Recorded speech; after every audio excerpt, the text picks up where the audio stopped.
मेरी बहन नेहा की एप्लीकेशन मुझे मिल गई है और मेरा जो संगठन है महिला सुरक्षा संगठन और इस बहन की पूरी मदद करेगा। हम लोगों ने इनका पूरा मामला सुन लिया है और एप्लीकेशन भी मैंने ले ली है। हम शासन प्रशासन से जो भी मदद होगी वो भी करवाएंगे और अपने संगठन के द्वारा हम बहन की मदद करेंगे। धन्यवाद। नमस्कार दोस्तों, मैं हूं कामनी। स्वागत करती हूं आपका अपने चैनल जनता का फैसला न्यूज में। किस प्रकार से महिलाओं पर हो रहे उत्पीड़न और शोषण की घटनाएं किस प्रकार से दिन प्रतिदिन बढ़ती जा रही है, इसकी घटनाएं तो आप न्यूज़पेपर और चैनल्स के माध्यम से सुनते ही होंगे। आज फिर एक मुद्दा और एक महिला फिर से शिकार हुई उत्पीड़न की, यौन शोषण। ये कहानी है 30 वर्षीय नेहा, जो कि थाना सेक्टर 126 नोएडा गौतम बुद्ध नगर उत्तर प्रदेश की घटना है। हमारे साथ नेहा यहाँ पर मौजूद है। सामने में प्रेम का झांसा देकर शादी का झांसा देकर प्रेम में पड़ी लड़की 5 महीने की गर्भवती है और प्रेमी यहाँ से गायब है। आइए जानते हैं उनके मुंह से कि आखिर सारा मामला क्या है। सबसे पहले बात करेंगे नेहा जी से। सर्वप्रथम मैं आपका स्वागत करती हूँ मैडम अपने चैनल में। आप यहाँ राष्ट्रीय महिला सुरक्षा संगठन फाउंडेशन के कार्यालय पर आई हुई हैं। पंडित यतीन्द्र शर्मा जो कि प्रदेश अध्यक्ष है, उनके पास अपनी समस्या लेकर आई हुई। क्या हुआ था, क्या कहानी है आपकी? क्या कहते हैं, मैं जॉब करती थी हल्दीराम में और इसके बाद में ये मुझे क्या कहते हैं ये मिले। कौन मिले? यही नाम? हौसलेंदर। फिर इसके बाद में उन्होंने मुझे प्रपोज किया और धीरे धीरे उन्होंने जब वो मेरे पास प्रपोज किया तो ऐसी थोड़ी बातचीत होने लगी फोनों पे। और फिर इसके बाद में वो मेरे नज़दीक आए। फिर उन्होंने ये भी कहा कि मतलब मैं शादी करूँगा। तो हमने भी यही सोचा कि मैंने भी यही बोल दिया था कि मैं शादी करूँगी तुमसे, चाहे कुछ भी हो जाए, अगर तुम्हें ये सब चीज़ करना है तो मैं शादी करूँगी। तो वो भी कहने लगे कि कोई बात नहीं, मैं शादी करूँगा। फिर इसके बाद में क्या कहते हैं वो धीरे धीरे मतलब आने जाने लगे मेरे घर पे भी, रूम पे भी। कहाँ है आपका घर, कहाँ रहती है? ये सेक्टर 18 में रहते हैं और सेक्टर 128।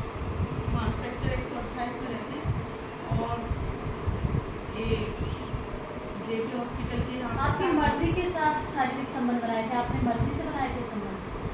हम दोनों की रजामंदी थी। किसके बिहार पे, मतलब शादी के बिहार पे बने थे हाँ, या मर्जी ऐसे ही शादी की कि फ्रेंडशिप के बिहार पे? नहीं शादी के शादी के बिहार शादी में। के उसमें।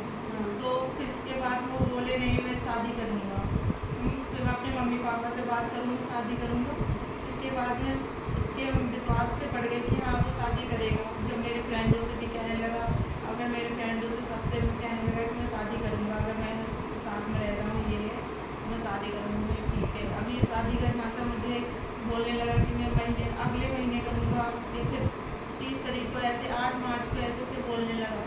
फिर मैं उसी झांसे में पड़ी रही थी। इसके बाद में जब मैं प्रेग्नेंट हो गई तब फिर मैंने उससे ये भी कहा कि मैं ये ऐसी बात है प्रेगनेंसी है। तो फिर वो कहने लगा कोई बात नहीं, अगर जब मुझे शादी ना करनी होती तो मैं बच्चे क्यों रखता। तो मैंने कहा ठीक है, मैं उसकी बातों पे आ गई। अब फिर इसके बाद में जब वो 2 से तीसरा हो गया, फिर महीने चलने लगे तो हमने इससे कहा कि अब कर लो। तो बोले ठीक है अगले महीने में कर लेंगे और अभी थोड़े से पैसे की कमी है वो है। ऐसे में मैं भी उसके झांसे में पड़ी रही और मुझे फिर वो दवाई गोली एक्सरा मतलब अल्ट्रासाउंड वगैरह सब करवाने लगा। और फिर इसके बाद में ये बोला कि मेरे घर में मेरे पापा की तबीयत सही नहीं है, ये वो है। तो विश्वास में बोलने लगा कि मैं 2 से तीसरे दिन में आ जाऊँगा। फिर इसके बाद में चला गया। फिर भेज आप दिया। कितने दिन से नहीं है वो आपके पास? अब ये वहाँ से लिए गए मतलब हो गए ये 4 तारीख को आए थे। 4 तारीख के बाद में फिर 2 दिन हम उनके घर पे उन्होंने बुलाया। उनके घर वालों ने मतलब उसने जब शादी के लिए मुझसे मना कर दिया, वहाँ जाने के बाद में घर पहुँचते ही इसने वहाँ पे क्या कहते उसके घर वालों ने सगाई और दूसरी शादी के लिए बात करने लगे और शादी की तैयारियाँ होने लगी। जब हमें पता चला इस चीज़ के बारे में तो हमने बोला कि आप क्यों मतलब मैं क्या करूँगी, मैं इस बच्चे को और 5 महीने का बच्चा है, मैं क्या कहाँ जाऊँगी, क्या करूँगी। तो वो कहने लगा कि मैं क्या करूँ इस चीज़ के लिए, मेरे घर वाले नहीं मान रहे हैं, ये वो बच्चा गिरा दूँ। और उसकी मम्मी से जब पापा से ये बात हुई तो उसके मम्मी पापा भी कहने लगे, उसकी मम्मी रोने लगी, कहने लगी कि तुम मेरे लड़की को फंसा रही हो, ये है वो है और तुम उनकी बच्ची को गिरा दो। तो मैंने कहा मैं क्यों गिरा दूँ बच्चे को, क्यों गिराऊँ जब तुम्हारा क्या इसकी शिकायत आपने पुलिस स्टेशन में की? थाने में? हाँ मैम, अभी कौन मिला वहाँ पर? वहाँ पे एक सर मिले थे। क्या क्या गई थी उन्होंने? कब गई थी आप थाने में? कल कल गई थी। हाँ 24 घंटे हो गए होंगे, ज़्यादा हो गए थे? हाँ 24 घंटे हो गए। अब तक आपकी एप्लीकेशन लिखी गई वहाँ पर? एप्लीकेशन वगैरह लिखा है उन्होंने? अभी तो कोई वैसी कोई बुरी बातचीत कोई मोहर लगी हुई रिसीविंग कुछ भी नहीं दी है। कुछ भी नहीं दिए? लड़के से कोई कांटेक्ट करने की कोशिश की उन्होंने? उन्होंने वो कह रहे थे कि अभी उनका फोन स्विच ऑफ आ रहा है और अभी कोई बातचीत नहीं हुई है, जी। ऐसे बोल रहे थे। तो ये थी पीड़िता नेहा, जो कि अपनी ज्वलंत कहानी को दर्शा रही थी। क्या जो प्रशासन है 126 नोएडा गौतम बुद्ध नगर उत्तर प्रदेश, क्या किसी बड़े हादसे का इंतजार कर रही है? एक बहुत बड़ा प्रश्न है ऐसे मामलों में, जब 5 महीने की गर्भवती महिला अपनी एप्लीकेशन लेकर गई है और दर बदर कभी महिला थाना, कभी अपने थाने में, कभी चौकी में धक्के खा रही है, तो अब तक उस पर क्या कार्रवाई की, वो भी हम आपको रिकॉर्डिंग्स के माध्यम से बताने की कोशिश करेंगे। तब उससे पहले राष्ट्रीय महिला सुरक्षा संगठन फाउंडेशन के हमारे साथ प्रदेश अध्यक्ष जी यहाँ पर मौजूद है, पंडित यतेंद्र शर्मा जी, जो कि इस पूरे मुद्दे पर उन्होंने कार्यवाही नहीं की, अपितु उनके सदस्यों से भी बात करने की कोशिश की, परिवारजनों से भी बात की। सबसे पहले सर स्वागत करती हूँ मैं आपका अपने चैनल में। क्या कहना चाहेंगे इनकी घटना पर? जी नमस्कार, मेरा नाम पंडित यतेंद्र शर्मा है, राष्ट्रीय महिला सुरक्षा संगठन फाउंडेशन का प्रदेश अध्यक्ष हूँ। परसों मेरे संज्ञान में एक मामला आया था। मैं किसी महिला के ही सिलसिले में महिला थाना सेक्टर 39 में गया था।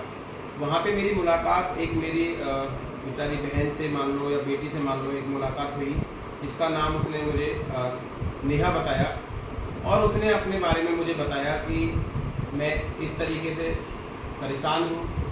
तो मुझे उनकी कहानी सुनकर बहुत दुख लगा। तो मैंने कहा, बहन मेरी बेटी, आप एक बार मेरे ऑफिस में आइए और फिर आराम से मैं आपकी बात सुनूंगा, और जो भी होगी हमारे संगठन के द्वारा हो, चाहे मेरे पर्सनल के द्वारा हो, या हमारे जितने भी लोग हैं सबके द्वारा हम आपकी मदद करेंगे। तो फिर उसके बाद ये लोग मेरे पास कल आए, तो इन्होंने मुझे बताया कि सर मेरे साथ ये पूरी घटना हुई है। इनकी एक महिला मित्र भी आई थी और उनके पति भी आए थे। तो इनका पूरा मैंने मामला सुना। फिर इनसे मैंने कहा कि आप एक काम कीजिए, आप अपनी एप्लीकेशन सेक्टर 126 थाना में जाकर के दीजिए। वहाँ के SHO साहब सत्येंद्र सिंह जी से भी मेरी फ़ोन पर कल बात हुई थी। तो उन्होंने कहा था कि हाँ सर, हमने एप्लीकेशन ले ली है और एक महिला हमारी जो मैडम है उनको ये मामला सौंप दिया गया है और इसमें जांच चल रही है। जैसे भी होगा हम इसमें कार्रवाई करवाएंगे। तो आज भी मेरी बात हुई थी, तो उन्होंने कहा कि सर ठीक है, हम कराते हैं, ये हो जाएगा, वो हो जाएगा। लेकिन अभी तक मेरे मामला संज्ञान में ये आया है कि अभी तक कोई भी FIR दर्ज नहीं हुई है, ना ही लड़के को कोई कांटेक्ट किया गया है। और आज मैंने उसके घर पे भी फ़ोन किया था, कल भी फ़ोन किया था। लड़का रोज झूठ बोल रहा है पिछले 3 दिन से, सर मैं आज आ जाऊँगा, कल आ जाऊँगा। ये बेचारी बहन पीड़ित है और ये दर बदर ठोकर खा रही है, और इसके मकान मालिक के द्वारा भी इसको पीड़ित किया जा रहा है, क्योंकि उसका भी किराया लगभग मैंने सुना है कि 2 से 3 महीने का उस लड़के ने नहीं भरा है। उल्टा इससे भी पैसे लेकर के और उसको भी कहीं ना कहीं दारू पी के खर्च किया है और वो फरार चल रहा है। और मैं चाहता हूं कि हमारे शासन प्रशासन के द्वारा जो भी मदद हो वो की जाए, और हम तो इनकी मदद करेंगे। तो देखा आपने, ये थे हमारे साथ पंडित यतेंद्र शर्मा जी, जिन्होंने स्पष्ट तौर पर कहा है कि पीड़िता को न्याय मिलना बहुत ज़रूरी है, और इनकी जो संगठन है वो लगातार महिला शोषण, महिला उत्पीड़न, महिलाओं को सशक्त बनाने के लिए कार्य करती है। वो पुरजोर विरोध करेगी इस घटना का और पीड़िता को न्याय दिलाने में कोई कसर नहीं छोड़ेगी, ऐसी इन्होंने अपील करी है। लेकिन सबसे बड़ा प्रश्न जो मन में उठता है प्रशासन का, जनता के लिए, जनता की सुरक्षा के लिए, उनके जो है हकों के लिए उनको अपॉइंट किया जाता है, और वहाँ उसके बाद स्थिति इस प्रकार से की हो जाती है। मैं लड़कियों को भी उतना ही कसूरवार मानती हूँ इस मामले में कि वो इस चीज़ को संजीदगी से नहीं लेती है और किसी भी अनजान पुरुष पर इतना विश्वास कर लेती है। उसके बाद ये है, तो सचेत हो जाइए, ये घटना आपके पास भी हो सकती है, पर जागरूक हो जाइए। और मैं थानों की भी जो रिपोर्ट है वो भी इसको अगली वीडियो में अपलोड करूँगी। तब तक के लिए जुड़े रहिए हमारे चैनल के साथ। एक्सक्लूसिव रिपोर्ट बाय कामनी झा, जनता का फैसला news channel, camera person Reena Singh के साथ। Thank you so much.